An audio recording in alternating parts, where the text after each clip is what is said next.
Donc là, on va parler de la dernière photo qui m'intéresse, du KD9, qui s'appelle donc La femme et l'enfant.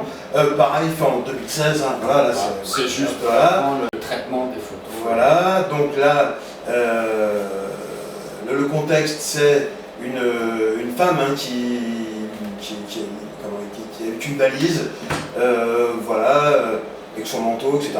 Voilà, une passante, hein, qui a pas peut-être à partir en voyage, je ne sais pas trop, et qui vraiment se voit dans le reflet d'une...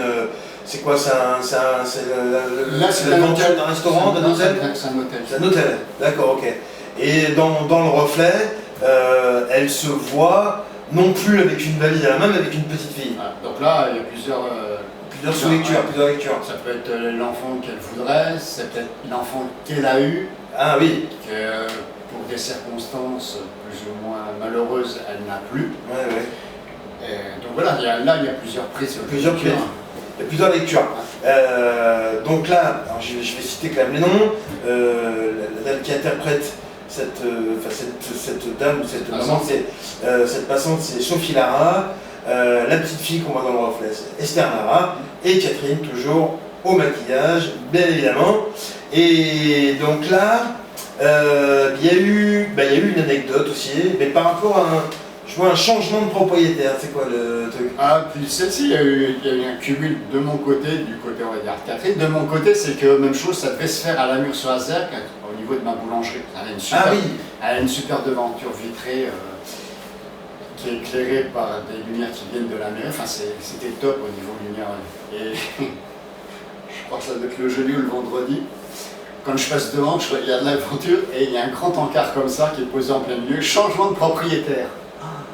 Ah, j'ai dit merde, c'est planté, c'est mort, je peux plus le faire là.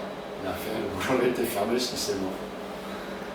Donc, entre-temps, en me baladant, j'arrive du côté derrière la part-dieu et je passe devant cet hôtel avec cette double porte vitrée. Je dis, bon, comme j'allais faire sur Lyon, je passe là, vraiment, comme quoi, je été dirigé par là. Je dis, bon, ok, bah, je vais faire ça là.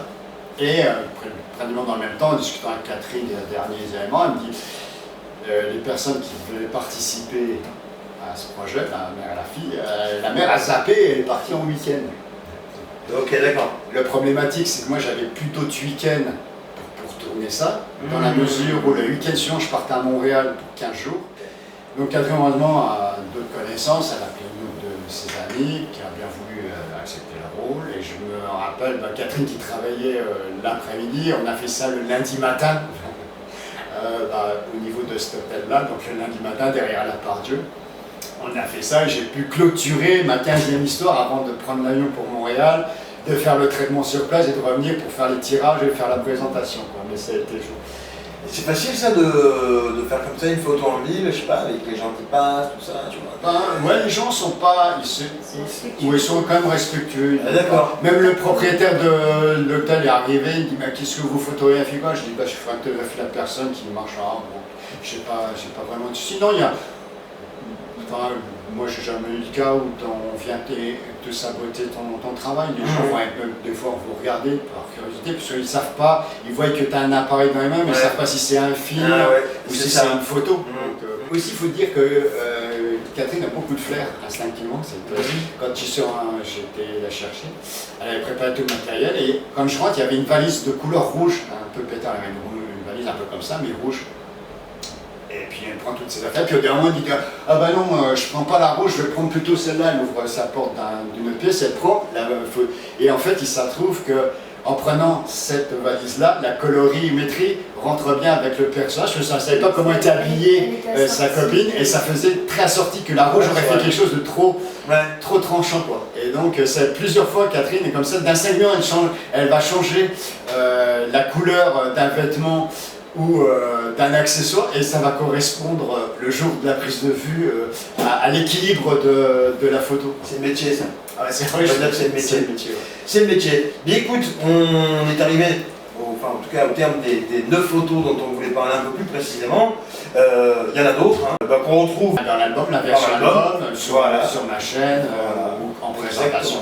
Réflexion instantanée, 15 histoires et 15 photos. Voilà. Mais écoutez, Catherine, Gilles, merci. On a appris, de rien. Moi, tu vois, je te connais bien, mais j'ai appris encore quelques petites choses, tu vois, concernant ton travail, concernant les débuts, et c'est toujours intéressant. Donc merci beaucoup. Et puis, content de participer à tes projets aussi de temps en temps. Et puis sur d'autres aussi. Il n'y a pas de souci. À bientôt. À bientôt, Gilles. Bye. Ciao, Catherine.